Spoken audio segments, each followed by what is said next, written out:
Panel से हट गए हैं सर कन्हैया जी, तो नहीं तो उनसे पूछते कि अभी आपने सारा श्री का जो वीडियो चलाया था और जो उनके सपने थे कि विलंबित अवधि का भी ब्याज दिया जाएगा, भुगतान कहीं ना कहीं हमें ही करना है, तो इन सारी बातों को लेकर उनसे सवाल जवाब किया जाता, लेकिन वो स्क्रीन से हट गए हैं सर, तो अब उनसे क्या सवाल जवाब किया जाए।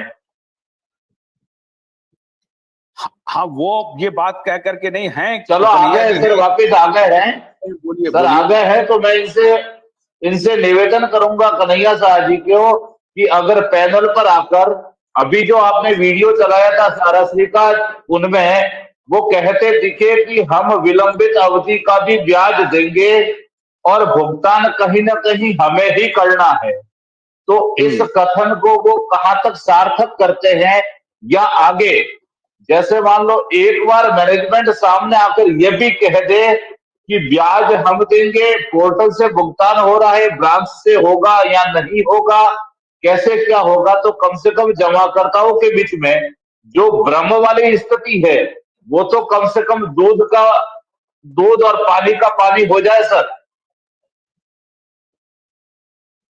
अच्छा कन्हैया जी, ये बताइए कि आप भारत सरकार, मतलब भारतीय जनता पार्टी सरकार तो नहीं, भारतीय जनता पार्टी विज्ञापन दे रही है सब जगह, कम से कम झारखंड में, कि हम सहारा के एक एक पाई लौटाएंगे, इसका क्या मतलब निकालते हैं आप?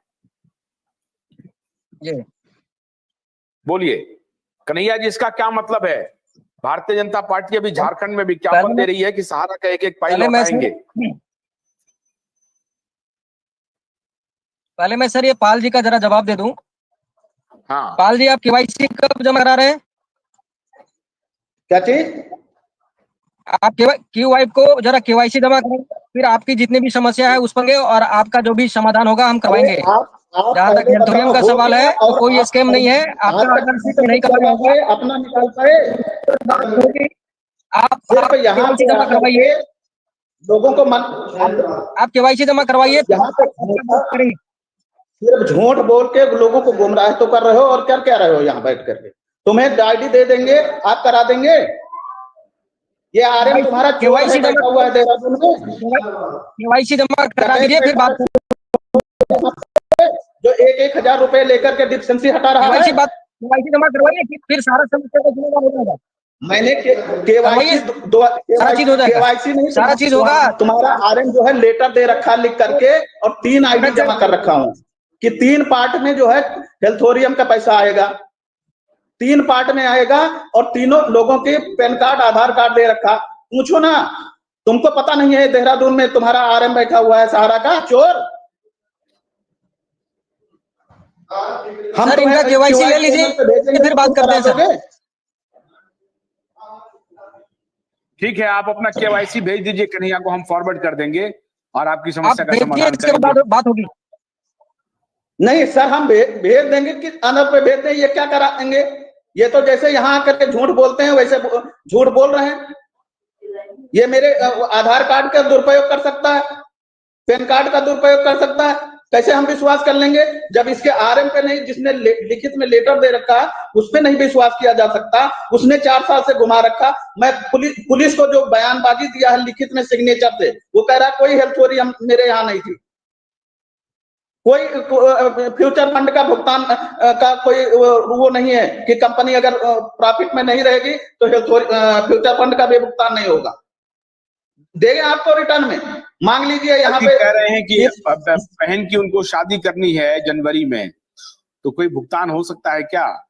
मुकदमा है 0394/22, इसका वो निकाल लीजिए। यहाँ जो आईओ हैं उनसे सारा डिटेल मंगा लीजिए कि कितना आरएम तुम्हारा फर्जी है। तुम्हारी तरह जैसे तुम झूठ बोलते हो वैसे यहाँ वो भी बैठ के झूठ बोलता है।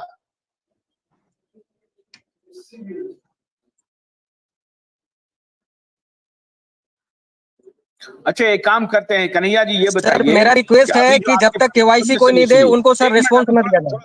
सुनिए ना, निवेशकों को थोड़ा हौसला बंधेगा। ये बताइए कि 10,000 करोड़ जो अभी सेबी में जमा करना है उसकी क्या स्थिति है अभी, उसमें कितना काम हुआ है, कोई जानकारी आपको मिली है कितना काम हुआ है, या और जो उपाय किए जा रहे हैं सहारा प्रबंधन की तरफ से लोगों के पैसे को लौटाने के लिए, ऑफिस खोलने के लिए, उसके बारे में प्रगति बताइए तो लोगों को थोड़ा कुछ हौसला जगे। कोई पुख्ता जानकारी है क्या? है तो बताइए। इससे पहले सर आपका सवाल था कि गृह मंत्रालय की ओर से जो एक बयान जारी हुआ है और झारखंड में गृह बीजेपी मंत्रालय के नहीं, झारखंड भारतीय ने जनता पार्टी सहारा की तरफ की से, एक भारतीय जनता पार्टी की तरफ से, गृह मंत्रालय का नहीं है, जी गृह मंत्रालय भारतीय भी जनता पार्टी। जी भाजपा भाजपा भाजपा ने अपना एक झारखंड की मैनिफेस्टो में सहारा की पाई वापस करने की उन्होंने मैनिफेस्टो में लिया है। मैं आपके चैनल पर बहुत बार बोल चुका हूं कि सहकारिता मंत्रालय कोऑपरेटिव सोसाइटी की जितनी भी भुगतान है, चारों सोसाइटियों का भुगतान करने की वो पहले ही गारंटी ले चुके हैं। तो 40,000 करोड़ की जो भी लिक्विडिटी है वो सोसाइटियों के लिए ही है। इसलिए कहीं से भी आज अगर भाजपा या सहकारिता मंत्रालय अगर गारंटी ले रहा है तो सर इनको समझना चाहिए कि ये अगर गारंटी लिया गया है तो ऐसे तो नहीं लिया गया है। अगर सहारा वहां पर फंड नहीं प्रोवाइड कराएगा तो क्या गारंटी ले लेंगे? क्या सरकार अपना बेल आउट पैकेज जारी किया है क्या आज तक कि हम बेल आउट पैकेज जारी करके और सहारा के निवेशकों का पैसा दे रहे हैं? तो वो सहारा ही के द्वारा ही दिया जा रहा है और सहारा की प्रॉपर्टी को देख करके ही दिया जा रहा है। इसलिए इन्वेस्टर को तो बिल्कुल आज की डेट में इन्वेस्टर कितना सेफ है आप इसी से अंदाजा लगा लीजिए कि सहारा के पैसा कितना सुरक्षित है, इन्वेस्टरों का पैसा कितना सुरक्षित है। आज उसके नाम पर जो बिजनेस कर रहे हैं लोग, आज सहारा के निवेशकों के नाम पर बिजनेस कर रहे हैं, अपना घर भरने की कोशिश कर रहे हैं। उनको ये समझना चाहिए कि सहारा के निवेशकों के लिए ऑलरेडी सरकार और सहारा दोनों प्रतिबद्ध है। आपका दाल गलने वाला नहीं है, आपका दाल गलने वाला नहीं है। सरकार और सहारा दोनों प्रतिबद्ध नहीं होती। देखिए, भुगतान के लिए कोशिश कर रही है। तो नहीं होती है, सरकार भी प्रतिबद्ध नहीं होती। अभी पीआईएल लग गई है तो प्रतिबद्धता आ गई है, और अगर हम खड़े नहीं होते तो ये प्रतिबद्धता भी नहीं आती। और बाकी सारे यूट्यूबर्स भी अब शुरू कर दिए, लेकिन हम कंसिस्टेंट हैं, 1 साल से इस मुद्दे को उठा रहे हैं। वरना तो सर सहारा ये सारे लोग नहीं, मैं इसका मतलब ये नहीं मैं कह रहा हूं कि मैं विरोध में खड़ा हो गया हूं, नहीं, मैं तो कह रहा हूं कि सहारा अच्छा काम कर रही है, करना चाहती है, लौटाना चाहती है, मैं उनके साथ खड़ा हूं। लेकिन हम इसको और थोड़ा सा गति दे रहे हैं कि इसको लौटाने का काम थोड़ा सा बढ़ाइए आगे, विश्वास पैदा करने की कोशिश कर रहे हैं, लोगों में भरोसा जगे। आज ये विडंबना नहीं तो क्या है? आज ये विडंबना नहीं तो क्या है सर? आज भी 40,000 करोड़ के करीब कैश लिक्विडिटी होने के बावजूद भी आज जिस तरह से माहौल बनाया जा रहा है सहारा के खिलाफ, ये क्या है? आज भी सहारा 8 सोर्स, सर आप अभी जो वीडियो चलाए उसमें सहारा श्री ने आपको बताया कि 8 सोर्स हमारे फॉरेन से रिलेटेड है, 8 सोर्स एमी वैली से रिलेटेड है, और जितने भी फंड आएंगे वो लाखों करोड़ में आने वाले हैं। तो इसका मतलब ये नहीं है कि सर वो जो सोर्स है, वो 8 सोर्स जो बिजनेस है एमी वैली से रिलेटेड, वो नहीं होने वाले, पैसा नहीं आने वाला, ऐसा नहीं है। 40,000 करोड़ को तो सर पहले बंटवा लीजिए। 40,000 करोड़ बंटने के बाद सहारा यही है, सहारा के बिजनेस भी यही है, सहारा की प्रॉपर्टी भी यही है, सहारा कहीं जाने वाली नहीं है और एक दिन का इंटरेस्ट के साथ रिटर्न करेगी। नहीं, एक मिनट, 40,000 करोड़ पे कहां पर है? ऊपर तक चोरी बैठे हैं, नियति नहीं है पेमेंट देने की, तो होगा कहां से? 40,000 करोड़ रुपए कहां है लिक्विडिटी? 15,000 करोड़ ही कह रही है ना सरकार मेरे पास है, 10,000 करोड़ रुपया और देना है, उसका इंटरेस्ट वगैरह जोड़ के कह रहे हैं क्या आप?